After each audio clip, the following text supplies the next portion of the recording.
सहना भवतु सहनौ भुनक्तु सह वीर्यं करवावहै तेजस्विनावधीतमस्तु मा विद्विषावहै ॐ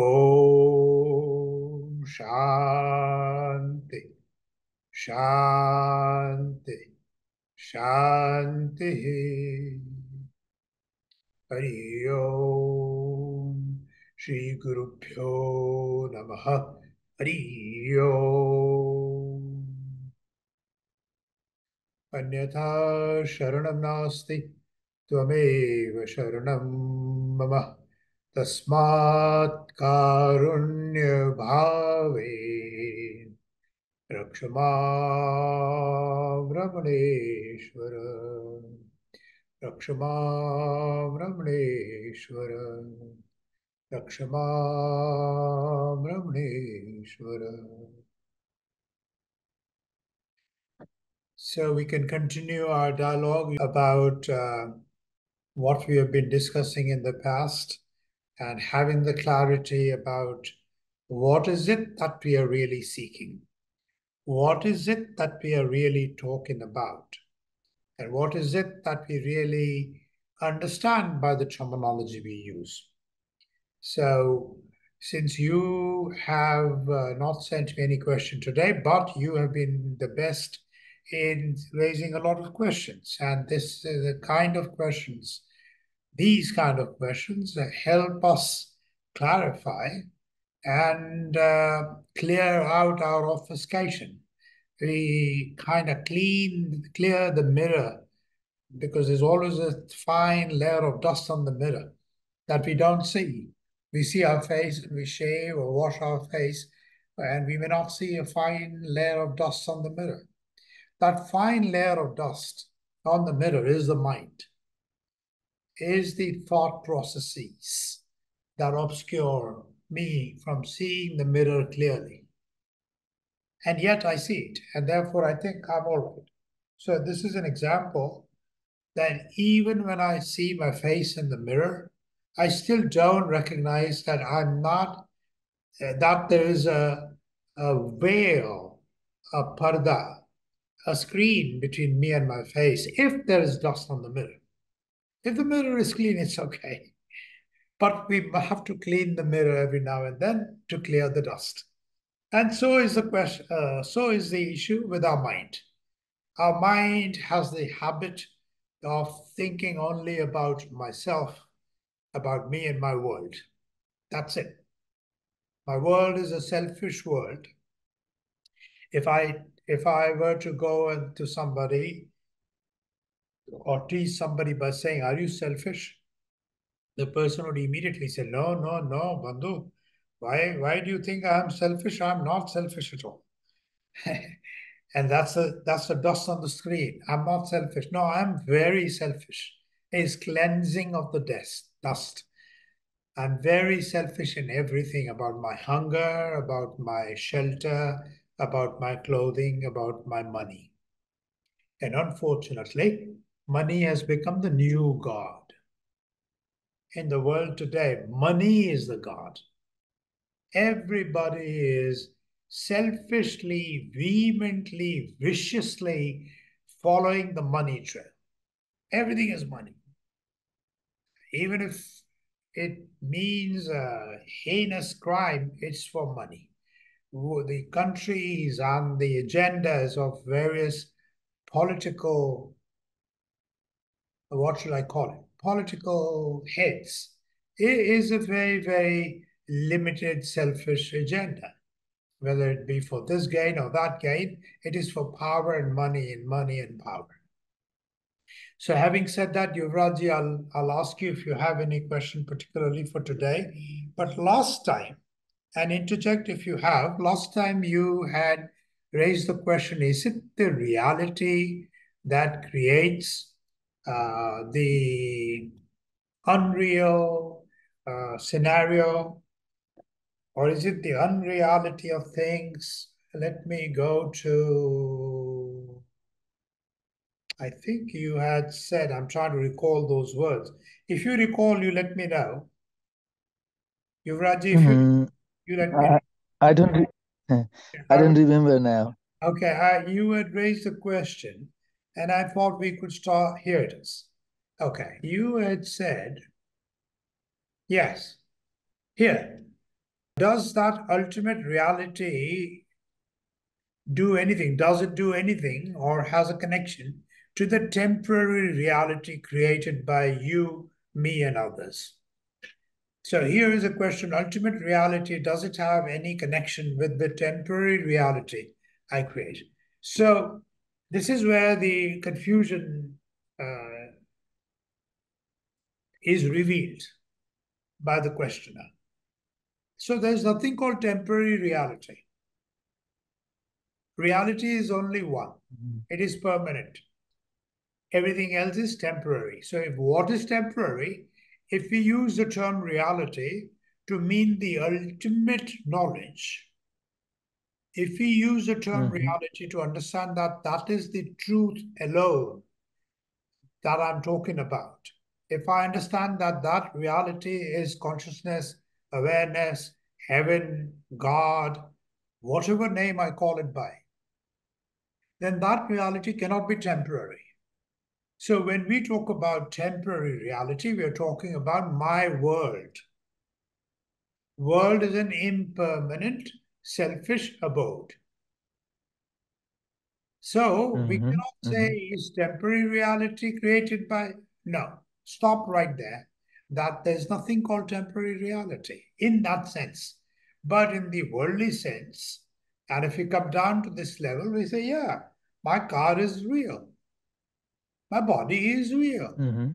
I have to eat, I have to breathe, I have to sleep, and I have to do this and that, and I have to run my business or look after my children or look after my parents or look after the society. I have to go to the temple, I have to do this. All that is temporary, ashashwata, and therefore it cannot be called reality. But in common parlance, we say Mhm. my temporary reality. But that is, then we're not talking about reality. So the question, does temporary reality have any connection with the reality? The only connection is a false connection, a shashwat connection, Mhm. a temporary connection. Like what? Supposing the questioner asks another question. So what does that temporary thing mean? What is it? Just as you are temporary, I am temporary. Why? Because we are here today, we will not be here tomorrow. At some point, Mhm. you would say, Bandhu is gone. He died and left. Temporary. Mhm. And it's true about everybody around us. Whether it be my father or my grandchild, they all are going to die. My great grandfather died, and my great and then so it's a cycle. It's a cycle. It's a cycle of birth and death and birth and death and birth and death. And the reality, awareness, consciousness, moksha, nirvana, all that is getting beyond the cycle of life and death. When I'm not born again, Mhm. when I'm not part of this world, which is nothing but hell, with due respect to all religions, because certain religions are very sensitive about these kinds of this terminology or these kinds of expressions. How do you call this world hell? This is not hell. Hell is when God punishes me and I'm sent to hell. And when God is happy with me, I'm in heaven. With due respect to all those perceptions, we all know that that also is cloudiness, that also is confusion. There are no physical locations of these places. Mhm. Physical location is right here in me, in my body. If one were to be bold enough and if one were a true student of non-duality, Advaita Vedanta, then I can easily say, my hell is here. My mind is the hell, and my heart, when I think with Mhm. purity, is heaven. There is no physical location other than me linking it again physically to my mind here, which I think is here, but mind is not an organ. It doesn't have any place. Similarly, my heart, which I'm pointing to the right side of my chest, there's no heart there. The heart that I understand in common parlance is the heart on the left which pumps blood to this body. So the Mm-hmm. functionality of my body is not reality. Functionality has been given unto me by that reality, that consciousness, that awareness that keeps all the birds flying, all the rivers flowing, all the species getting food, all the species being alive or dead, just as human beings are alive or dead. And that reality continues this process. That alone is a reality. All the planets, all the cosmic energy, all the galaxies, all the habitable galaxies, and there are 77.6 billion habitable galaxies. I don't even know, as a human being, my mind doesn't even know how to even define the colossalness, the behemoth size of the universe. I have no clue about that. And my ego tells me I'm important and I do this and I protect my country or I protect my samaj or I will protect my temple or my mosque or this or that or my church. Mm-hmm. All these are Mm-hmm. limited definitions when we talk about the ultimate reality. So absorb, everybody, that there is no temporary reality. What I consider a temporary reality is unreal.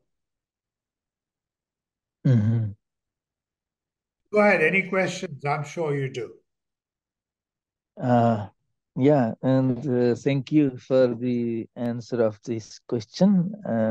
I almost forgot that one, forgotten that one.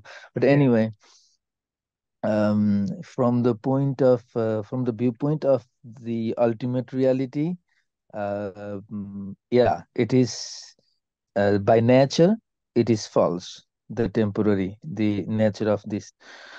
Uh, because it is the whatever has come into the existence as temporary or impermanent things, the impermanent nature is from that ultimate source. So I what I feel is that there there there is also some sort of beauty or some sort of things flowing even in impermanent nature of things, although they are impermanent, but it has its own naturalness. It has its own way of doing or going or flowing, or ultimately it emerges, it dives into the ultimate reality, definitely. That But is, it's like a, yeah. yeah, but like a wave in the ocean, when the wave comes, Hmm. and then it has its own function. I mean, temporarily, Yeah. it's I'm not looking from the ultimate reality. Now I'm going to the temporariness. Mhm. So uh, what I feel is that it is not the temporary is doing something, or whatever the temporariness does is from ultimate reality, Mhm. because it has originated from the ultimate.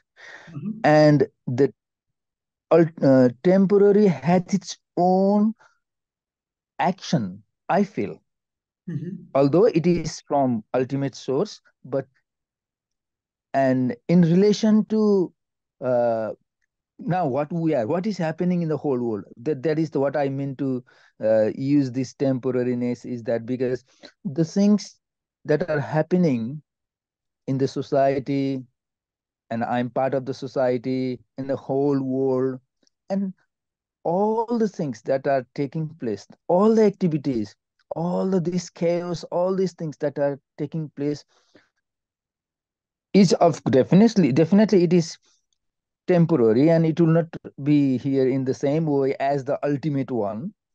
But why that ultimate reality, does that ultimate reality has some sort of sense, some sort of meaning to this temporary nature, or it is the temporary nature itself has created this chaos.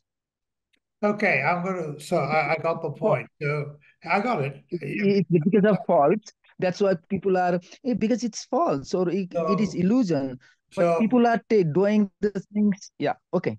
yeah, so the thing to ponder about is the question goes to the ultimate and the question which is uh, which has existed in these kind of discussions and satsangs. And I will almost call it a primordial query, primordial thing that has existed in dialogues of many Upanishads. How did the world get created then? If it is unreal, why did it get created? Why did God Mhm. create the world? That's the question. Why is it? And the only answer, and there's no real clear answer to this, but the answer is, which we can relate to, is that there was a desire. If you go Mhm. back to the basic definitions, Brahma, the creator, Brahman, the soul which has been liberated. Brahman is the all-pervading reality. So there was a desire that was left, or there was a desire that got created. And that's why a manifestation of the world got created as bodies and species. And that's why that has been continuing and multiplying and multiplying and multiplying because of that desire, the mind that was given as a functional part of this creation, which was temporary, has the habit, has the nature of multiplicity and speed. And therefore, Mhm. if you just go back 5,000 years, though we have been born for how many millennia, but even if you go 10,000 years back, we didn't live in houses like this. We did not have electricity. We did not have water coming into our houses. We did not have these roads and these kinds of modes of transportation. We were dependent upon the earth. We used to eat Mhm. what the earth produced. We used to rise and start our day when the sun rose, and we ended our day when the sun set. And all the species until today, though it has been millennium, more than how, I don't even know how many millennia, all the other species are still functional according to the reality of when the sun rises, their day starts, and it ends when the sun sets. Whether it be a bird, a tiger, a whale, whatever. We, as limited human beings, have created more and more and more and more and more and more and more things that we have forgotten. We are not clearing the dust. That these buildings, these roads, there were no cities, there were no towns, there were no countries, there were no boundaries. Even the boundaries change.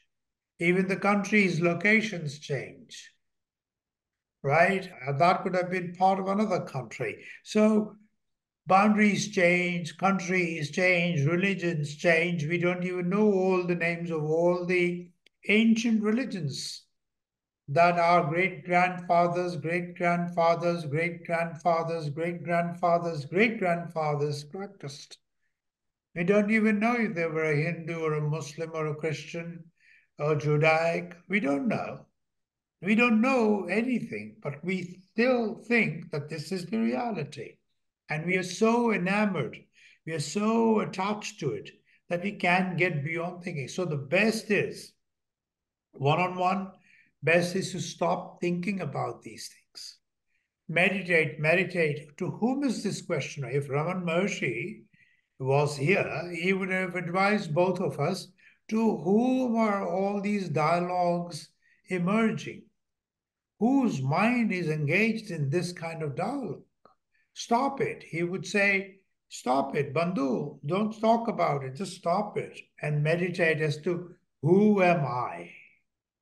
I am just a temporary, fleeting bubble on the wave of the ocean. I will be gone like this.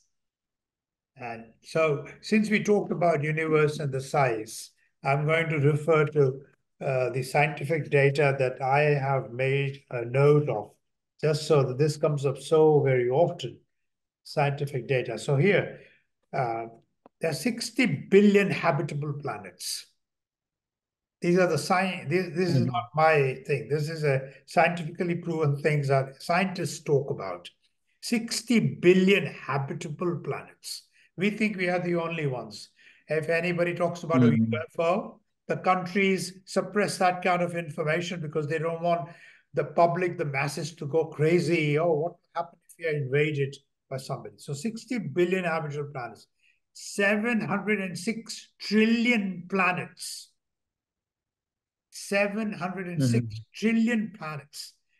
All this that I talked about, and 96% of the universe is dark matter. 706 trillion planets, 60 billion habitable planets, 2 trillion galaxies. And all this that we just mentioned is 0.01% of the universe. All this, billions and trillions of galaxies, is 0.01% of the universe. 99.99% of is unknown or unknowable.